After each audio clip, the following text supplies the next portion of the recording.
Map देख रहे हैं और इस मैप में देख रहे हैं आप कि बहुत कम फ्लाइट्स हैं। 2-4 इक्का दुक्का फ्लाइट्स यहाँ पर अब मूव कर रही हैं। पाकिस्तान ने अपने ज्यादातर फ्लाइट्स को कैंसिल कर दिया है और अब उन्हें न सिर्फ बड़े हमले का डर लग रहा है बल्कि उनके द्वारा तो ये भी दावा किया जा रहा है कि अब पाकिस्तान के अंदर हमले किए जा रहे हैं। जानेंगे क्या हुआ है। इसी बीच बलूचिस्तान ने भी अपना मोर्चा कथित तौर पर पाकिस्तान के लिए खोल दिया है। जियोपॉलिटिक्स में बहुत कुछ चल रहा है। हमेशा की तरह CIS न्यूज नेटवर्क के इस एपिसोड में जानने को मिलेगा बहुत कुछ। आइए जानते हैं इन खबरों को विस्तार से। ऑपरेशन सिंदूर के बाद जिस तरीके से पाकिस्तान के अंदर बैठक हुई और बैठक के बाद ये कहा गया कि आर्मी को फ्री हैंड है, वो एक्शन ले, और उसके बाद ये देखने को मिला पिछले 12 दिनों से सीज फायर का उल्लंघन तो पाकिस्तान कर ही रहा था। अब इन्होंने पुंछ इलाके में हमले करने शुरू कर दिए और खास तौर पर कहा जा रहा है कि सिविलियंस को निशाना बनाया जाने लगा और सिविलियन के साथ साथ गुरुद्वारे वगैरह को टारगेट कथित तौर पर किया जाने लगा। द टाइम्स ऑफ इंडिया की न्यूज को देखें तो 7 कहा जा रहा है इसमें मारे गए और 38 घायल हो गए, क्योंकि पाकिस्तानी आर्मी जो टारगेट बना रहे थे वो सिविलियन एरिया को बना रहे थे LOC के अंदर। भारत ने जो टारगेट बनाया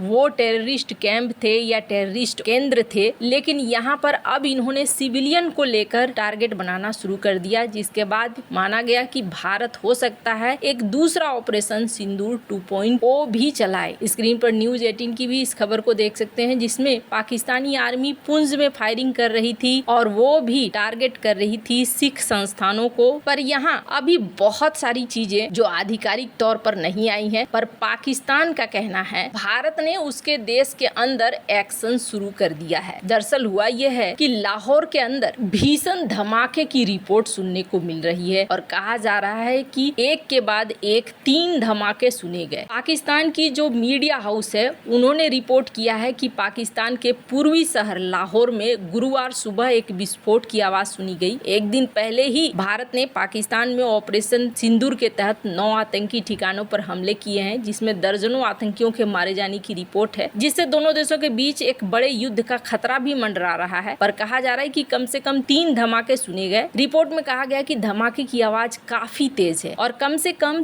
3 किलोमीटर दूर तक आवाज सुनाई दी है। ये धमाका गुलमर्ग का इलाका है और सेना का आवासीय परिसर यहाँ से करीब है। पाकिस्तानी मीडिया रिपोर्ट्स के मुताबिक कराची हवाई अड्डे पर फ्लाइटों के ऑपरेशंस को फिलहाल अस्थायी रूप से सस्पेंड कर दिया गया है। जिस जगह धमाके हुए हैं वो पाकिस्तानी एयरपोर्ट के काफी करीब है। रिपोर्ट के मुताबिक धमाके की आवाज के बाद पूरे इलाके को पुलिस ने घेर लिया है और रेस्क्यू टीमें मौके पर पहुंच गई है। हालांकि आपको बता दूं कितने लोग मारे गए हैं ये अभी पाकिस्तान की तरफ से खुलासा नहीं हुआ है, लेकिन पाकिस्तान के प्रवक्ता यहाँ पर सामने आए और प्रवक्ता ने यहाँ पर ये कहा है कि भारत पाकिस्तान के अंदर लाहौर सहित कई जगहों पर सियालकोट वगैरह पर भी कथित तौर पर ड्रोन हमले कर रहा है। और ड्रोन हमलों में किस ड्रोन का इस्तेमाल कर रहा है? हारूप ड्रोन का इस्तेमाल कर रहा है। ये हारूप बनाया किसने है? ये इजराइल के द्वारा बनाया गया है और भारत ने इजराइल से इसे खरीदा है। हालांकि पाकिस्तान की फूटी किस्मत ऐसी है कि एक तरफ कथित तौर पर ये ड्रोन हमले हो रहे हैं तो वहीं दूसरी तरफ पाकिस्तानी सेना पर बलूचिस्तान में बड़ा हमला हुआ है। भारत के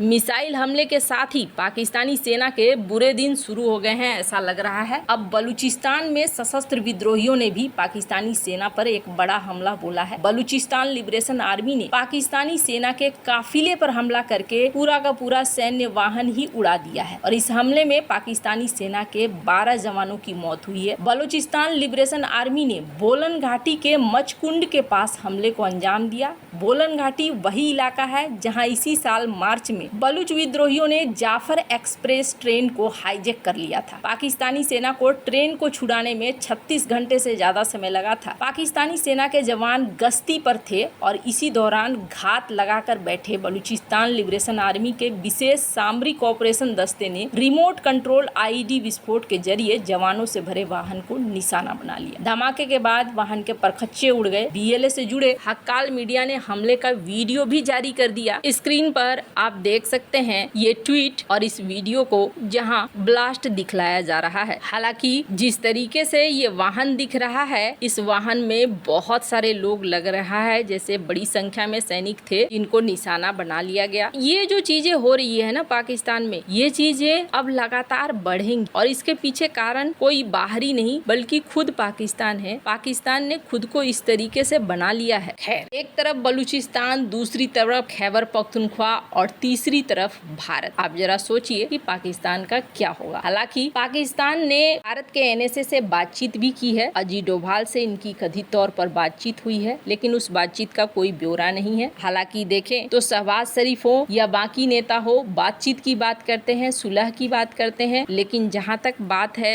इनकी सेना का, तो इनकी सेना कुछ और करती है। ऐसे में लगता नहीं है कि ये चाहते हैं कि तनाव कम हो, बल्कि ये चाहते हैं कि तनाव बढ़ते जाए, तनाव बढ़े। अब जहां एक तरफ भारत सरकार की तरफ से कोई पुष्टि नहीं हुई है कि उन्होंने लाहौर में ड्रोन वगैरह का इस्तेमाल किया है या नहीं किया है, पर यहाँ पाकिस्तान के रक्षा मंत्री ने एक बार फिर से न्यूक्लियर धमकी देने शुरू कर दिए हैं कि न्यूक्लियर हमला कर दिया जाएगा अगर ये युद्ध बहुत ज्यादा आगे बढ़ता है तो। और इसी बीच ये भी देखने को मिला है कि भारत के जो सचिव हैं विनय क्वात्रा, उन्होंने यूएस को क्या कहा है। स्क्रीन पर इस वीडियो को आप सुन सकते हैं। और truly thankful to President Trump. I think the best would be if our partners in the US would tell the Pakistanis to stop supporting these terrorists. और डोनाल्ड ट्रंप ने एक बार फिर से मध्यस्थता जताने की कोशिश करी है। No, it's so terrible. My position is I get along with both. I know both very well, and I want to see them work it out. I want to see them stop, and hopefully they can stop now. They've gone tit for tat, so hopefully they can stop now. But I know both. We get along with both the countries very well. Good relationships with both, and I want to see it stop.